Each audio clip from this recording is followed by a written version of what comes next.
बिस्मिल्लाहिर्रहमानिर्रहीम। अस्सलाम वालेकुम नाज़रीन, आप यूट्यूब चैनल देख रहे हैं। मैं इमरान खान हूँ। आज कोई बहुत बड़ी खबरें नहीं हैं, लेकिन जो इंपॉर्टेंट चीज़ें हैं मैं आपके साथ शेयर कर देता हूँ। नंबर एक ये है कि इमरान खान साहब की मुलाकातों के हवाले से जितने भी केसेस हैं उन सबको इकट्ठा करके, क्योंकि वो उनकी फैमिली ने भी केसेस किए हुए हैं और उनकी पार्टी के दीगर लीडर्स हैं उन्होंने भी केसेस किए हुए हैं। अभी सुहेल अफरीदी नए वज़ीर आला बने, उन्होंने भी केस कर दिया है। ये सारे केसेस इकट्ठे करके अब इस्लामाबाद हाई कोर्ट में एक लार्जर बेंच बना दिया गया। जवाब तलब कर लिया अदालत ने कि ले और ये सारे जवाब अपना अपना सुप्रिटेंडेंट जेल को भी, बाकी सबको भी कहा कि ये अपना जवाब ला के जमा करवाएं, बताएं आप क्यों नहीं इमरान खान की मुलाकातें करवा रहे हैं, रीज़न क्या है। तो इसमें जनाब जो बेंच बना उसमें सरफराज डोगर साहब, once again chief justice Islamabad high court, जो इमरान खान के लिए और पाकिस्तान तहरीक इंसाफ के लिए सबसे मुतनाज़ जज हैं, वो इमरान खान से रिलेटेड हर केस में ख़ुद अपने आप को शामिल रखना चाहते हैं। और ये वैसे उनको लाने की शराइत में से भी मुझे एक लगती है कि इमरान खान से रिलेटेड चीज़ों को दबाना है या कंट्रोल करना है तो जस्टिस सरफराज डोगर को अपना किरदार अदा करना पड़ेगा, और वो कर भी रहे हैं। दूसरे अरबाब मोहम्मद ताहिर साहब हैं, तीसरे आज़म खान साहब हैं। ये जजेस हैं जो लार्जर बेंच में अब केस सुनेंगे कि इमरान खान साहब की मुलाकातों का मामला क्या है। उम्मीद है कि कोई रास्ता शायद निकले, क्योंकि अदालत के बाद ये तो इख्तियार होता नहीं है कि वो मुलाकात रोक दे। ये तो उन्हें कहना तो यही पड़ेगा अल्टीमेटली कि मुलाकात करवाई जाए। अब उसके अंदर वो दूध में मेंगड़े कैसे डालनी है और काम कैसे ख़राब करना है ये हम देख लेंगे, एक आधे दिन में चीज़ें सामने आ जाएंगी। एक और बड़ा इंकशाफ है नाज़रीन, ये खबर इंपॉर्टेंट है। देखें, हम मादनियात के ऊपर बात करते हैं। पाकिस्तान के पास कीमती मादनियात हैं। अभी कुछ बैनुल अक़वामी रिपोर्टें भी छपी हैं जो ये बताती हैं कि पाकिस्तान के पास जो मादनियात हैं वो नहायत कीमती हैं। यही मादनियात हैं जिनके कुछ नमूने पाकिस्तान के फील्ड मार्शल आसिम मुनीर ने डोनाल्ड ट्रंप को उस वक्त पेश किए जब शहबाज शरीफ भी वहाँ पे मौजूद थे। इसके ऊपर पूरी दुनिया में बड़े अजीबोगरीब मीम्स बनाए गए कि पाकिस्तान का आर्मी चीफ एक दुकानदार की तरह काम करता है। तो ये पाकिस्तान के लिए थोड़ा शर्मिंदगी का बायस बनी वो तस्वीर।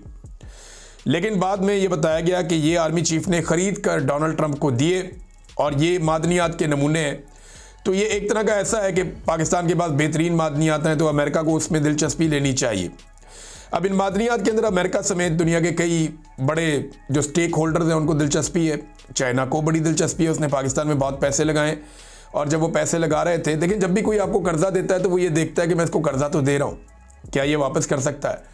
जब आपको ये पता चलता है कि ये वापस नहीं कर सकता तो फिर आप देखते हैं कि इसकी प्रॉपर्टी कितनी है, इसके बाद गाड़ी कौन सी है, घर कौन सा है, ज़मीन कौन सी है, बाग लगा हुआ है।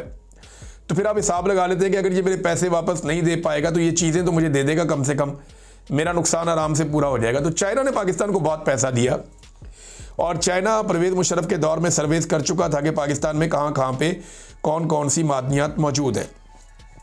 अब जो स्पीकर है खैबर पख्तूनख्वा असेंबली के, उन्होंने एक बड़ा इंकशाफ किया और उन्होंने ये बताया कि मुतासरा इलाके जहाँ पे इस वक्त ऑपरेशन चल रहा है, जहाँ पे जंग ज़दा सूरत हाल है, वहाँ पे सिविल हुकूमत के नुमाइंदे या हुकूमती अरकान वहाँ पे नहीं जा सकते, मगर फिर भी वहाँ पे कानकुनी जारी है।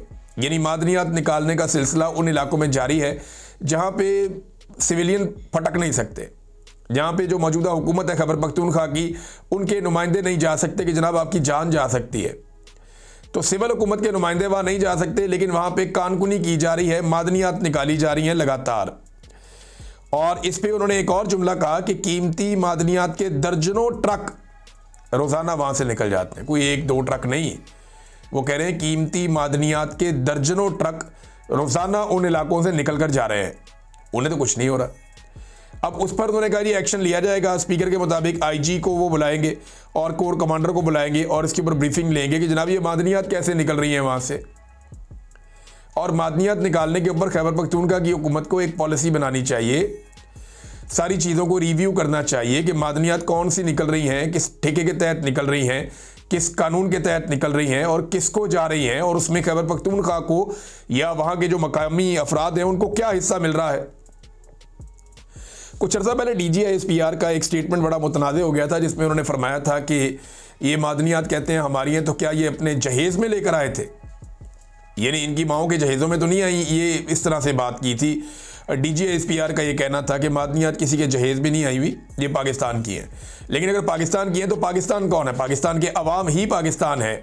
और जिन इलाकों में ये मादनियात निकल रही हैं, अगर वहाँ बदअमनी रखी जाती है, अमन कायम नहीं किया जाता, या वहाँ तामीर व तरक्की नहीं होती और इन मादनियात के से मिलने वाला जो पैसा है वो उन लोगों की खुशहाली पर नहीं लगता, तो फिर तो कोई फ़ायदा नहीं।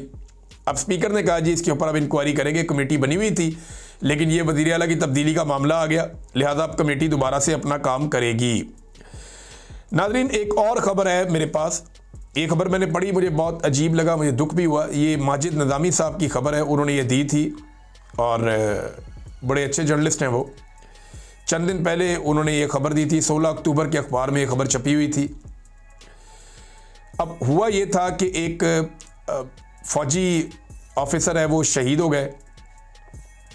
खजूरी चेक पोस्ट है एक मीर अली में, खजूरी पोस्ट, वहाँ पे एक साबिक फ़ौजी ऑफिसर है, उनका बेटा ज़फ़र सईद, वो वहाँ पे तैनात था, वो भी अभी फ़ौज में सर्व कर रहा था, वो वहाँ पे शहीद हो गया। और एक दिन उसकी लाश कौमी परचम में लपेट कर एक ताबूत के अंदर उसके घर लाई गई और बताया गया कि इसके सीने पर 5 गोलियां लगी हैं जिनसे ये शहीद हुआ है। और उसके बाद ये कहा गया कि इसका जो है वो पेंशन वगैरह और बाकी चीज़ें आपको मिलेंगी और माली इमदाद भी दी गई।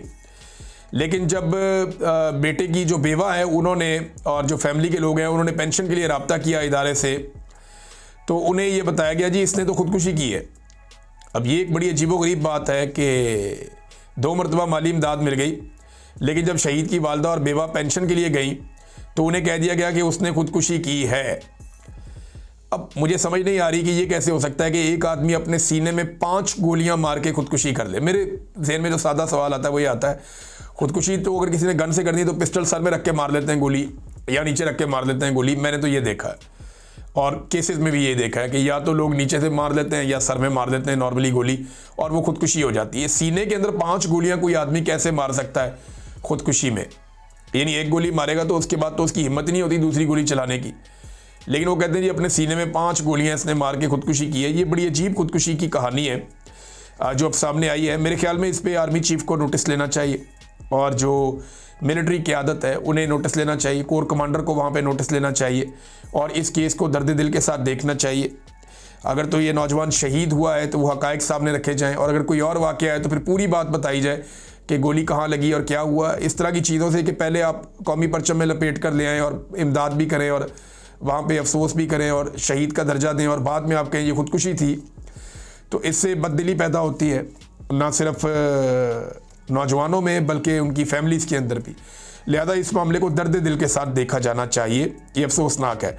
नाज़रीन, जो बुलेट प्रूफ गाड़ियाँ खैबर पख्तूनख्वा की हुकूमत ने वापस की, उन्होंने कहा ये ठीक नहीं है, पुरानी गाड़ियाँ आपने हमें दे दी है UN की, वो गाड़ियाँ बलूचिस्तान ने कहा जी हमें दे दें। अब खैबर पख्तूनख्वा के वज़ीर आला ने वापस कर दी, सुहेल अफरीदी ने रेस्क्यू करने के लिए मैदान में आ गए। बुगटी साहब, सरफराज बुगटी, उन्होंने कहा जी हमें दे दें, तो अब उन्हें दी जा रही है बलूचिस्तान को वही बुलेट प्रूफ गाड़ियाँ। देखिए, सुहेल अफरीदी ने पुलिस की रिपोर्ट के ऊपर मुबैना तौर पे ये कहा कि ये गाड़ियाँ काम की नहीं है तो हम गाड़ियाँ वापस कर रहे हैं। लेकिन मेरी ज़ाती राय में सुहेल अफरीदी को इनकी टेक्निकल सिचुएशन गाड़ियों की और इनकी वीडियोज़ और इनके जो प्रॉब्लम्स हैं वो सामने रखने चाहिए थे और मीडिया को हक़ाइक़ बताने चाहिए थे कि जनाब ये गाड़ियाँ इन वजूहात की बिना पर वापस की गई हैं। अब जब जब ये गाड़ी चलेगी तब तक प्रोपेगेंडा किया जाएगा, देखिए जी गाड़ी चल रही है, चाहे जितने मर्जी इसके ऊपर पैसे लगते रहें। फिर दूसरा ये है कि अगर खैबर पख्तूनख्वा में पुलिस वालों के साथ कोई भी इंसिडेंट होता है तो बाद में ये कहा जाएगा कि अगर सुहेल अफरीदी गाड़ियाँ वापस ना करता बुलेट प्रूफ वाली तो ये इंसिडेंट ना होता। तो फौरी तौर पे बुलेट प्रूफ गाड़ियों का बंदोबस्त करना सूबाई हुकूमत की जिम्मेदारी है, फेडरल हुकूमत को भी इसमें अपना हिस्सा डालना चाहिए। अब तक के लिए इतना ही, अपना ख्याल रखिएगा, अपने इस चैनल का भी। अल्लाह हाफ़िज़।